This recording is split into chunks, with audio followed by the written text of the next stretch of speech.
Downlaod by-election has become a chilling dress rehearsal for the 2027 general election, with voter bribery, violence, intimidation and goon attacks exposing glaring failures by security agencies and the Electoral Commission. As IEBC promises a credible poll, an international report warns Kenya faces an 84.1% likelihood of electoral violence next year, raising fresh concerns over whether institutions can prevent the country from sliding into another democratic crisis. Somebody in the comments this morning said Kenyans should watch, I think it was John Mureithi, watch Hotel Rwanda. Watch it, because the simmerings began like that. On the front page here is in case you do not know what he looks like, this is the chairperson of the IEBC, Erastus Ethekon. He has been on your screens often this last week, on Monday, on Tuesday, and they said that they're ready. It's all systems go. But if you do anything wrong, I don't know what he said we'll do to you, but okay. Now, if there are things that are against the Electoral Code of Conduct, one of them is voter bribery. And open distribution of cash and other inducements has dominated the All-Kalau campaigns, with candidates accused of using handouts to influence voters despite laws prohibiting electoral bribery. So now, if you break the law, then you are arrested and brought before a court of law. Yeah. Ama? Yeah. So now, if this is what bribery is described as in the Electoral Code and it's happening, what would you imagine that they should do? Arrest people and take them to court. Abi? Okay, I'm just asking because We're just warning. If you do that again. Yeah, don't do it again. Don't do it again. You know, it's like that parent says, I'll beat you, and then it never actually happens. Yeah. Then the kid is like, yeah, right. No. Yeah. Yeah, don't bribe again. If I... Wait, Electoral Code says this. Please, don't do it again. Tutakosana. I will arrest you. I will charge you. Another thing is goons. Yes. Organized gangs have repeatedly disrupted campaigns, intimidated voters and attacked rivals, raising concerns over the growing use of hired goons to influence electoral outcomes. There are pictures of them. There are even security agents standing with them. Yeah. So you wonder, no? Okay.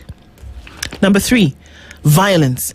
The by-election has already been marred by shootings, assaults, intimidation, and destruction of property, with critics accusing authorities of failing to stop escalating political violence ahead of the 2027 general election. Now, the question is, if you're not able to curtail it now, in a higher stakes event like a general election, then will you be able to do that?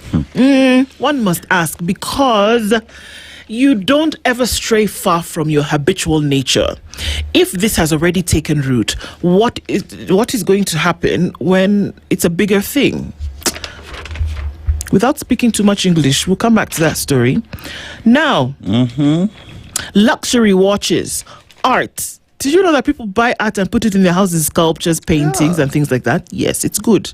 It makes me relax in the evenings. It does, with a cuppa. And land, top Kenya's super rich acquisition. So once you've made it, once you've made it, it would seem as though luxury watches, art, that guy is called what? Leonardo da Vinci. Yeah. And there's another one that I really like. Oh, I can't remember his name, but I'll remember in a minute. It seems those are the things now that you buy when you have very, very... Picasso becomes your friend. Michelangelo, that's his name. Now, status and social recognition have become increasingly important motivation for passion, asset ownership, replacing intellectual interest. Sawa. There's a report that's talking about these things. It's a 2026 wealth report, and it says that billionaires spending their money on items that give them a sense of belonging. So, like, you know, when you become rich, you know, before you used to like go to the bar with your friends. Now, when you become rich, you do things like, you know, buy a horse. Yeah, you decided to buy a house. Horse, like that horse. Yes, that one.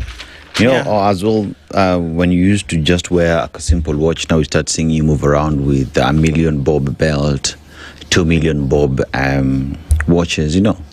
Collectibles. Muhimu sana. Red bottom shoes. And you just buy things that you've seen. You say, okay, tumefika. This is, and when you get to Rome, you now want to act like the Romans, wear toga and sandals, drink wine and eat grapes or olives, you know, things like that. Okay, that's interesting, Knight Frank. Thank you. Yeah. Mocked for selling coffins, young Chebet refuses to bury her dream. Haha, nice play on words there, Stephen Ruto, who's written that story coming out of Eldoret. People said, how can you be selling coffins? You're inviting death. Well, one sure thing about life is what? Death. Too little, too late. Queries linger over the by-election despite assurance that you can come out and you can stand behind the podium and you can have 1,000 microphones in front of you and you can say one thing, but guess what speaks louder than words? Yep. Kenya faces 84% chance of election violence. Observer report cautions, and this is the Observer report from the Kofi Annan Foundation. Outbreak surge in DRC puts East Africa on alert. Ding, ding, ding. It's not gone away just yet. We've seen drills happening. We've just been told drills are taking place in Mombasa. Yeah. Yep. God would hope these drills will be taking place at the border points, no? Yes. Malaba, Perhaps. Yeah. Now, I love to watch the happenings in the courts. So I was watching yesterday. Yeah. And the court was it was crazy because before it was, the High Court actually was on Monday. It was actually yesterday. They've been given until Monday. So it was in Muteti's court yesterday, and there's 3 gentlemen who are missing. He's directed the IG and the DCI to report in court on Monday. Because when they came to court and they were supposed to have presented these 3 missing gentlemen, and it didn't happen yesterday, the court was in an uproar. Yeah. So Justice Muteti got a bit pissed off and said, you know what?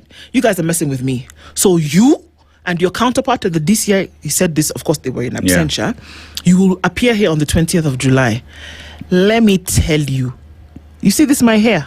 I'll shave it. If those 2 gentlemen go to court on Monday, the 20th of July, in fact, we do it here. The clippers, we shave the hair here. Yeah. They've been summoned because 3 gentlemen are missing. They're not dead. Yeah. Whether they're dead or alive, the court again has said, bring them. They said can't come. Yes. There's a script we've seen before when there were individuals who went missing for a very long time. I remember the deputy IG was summoned enough times on the 7th day, not 8th, on the 7th day. Showed up in court, the gentleman as well appeared. That's what I'm telling you, I'll be bald. That could be the same script, so let's just wait and see. 21st of July, I will be bald. The what? The who? Families of Macmillan Kiari Emugo, Evans Otieno Omondi, and Michael Olo Osoro, who've been missing for weeks. There was a habeas corpus application filed by their families. Justice Muteti directed the country's 2 top security chiefs to personally attend court. Don't send your proxy, don't send your girlfriend, show up in court and tell us where these people are, because you've been tasked with the responsibility of ensuring safety and security of Kenyans. Show up and tell us what you found, if you found anything. 20th of July is a coming. Wamboi Waruto, Nini, power broker fights to save expensive estate. There was that whole story about her property maybe being auctioned. Ugali crisis looms as worst maize crop failure ravages the breadbasket. Of course, what we're looking at is into certain parts of Trans Nzoia County, and it's a bad one. Doesn't look too good. Doesn't look good. From what we are seeing right now. Getting into the opinion pages, and Caroline Saroni talks about why Dangote decided to put up a mega oil refinery in Lamu.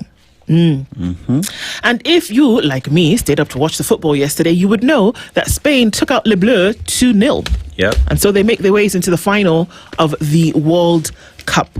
And tonight, England face the might of Messi's Argentina in the semis showdown. So let's see who will face Spain in the final. Evelyn, Nimekwacho happy? It's jolly. The 22 guys will be kicking a ball tonight. Yes. On a pitch, on a green pitch somewhere. And it's our... You've been... All right. Talk to us. Yeah, so let's go to the Daily Nation.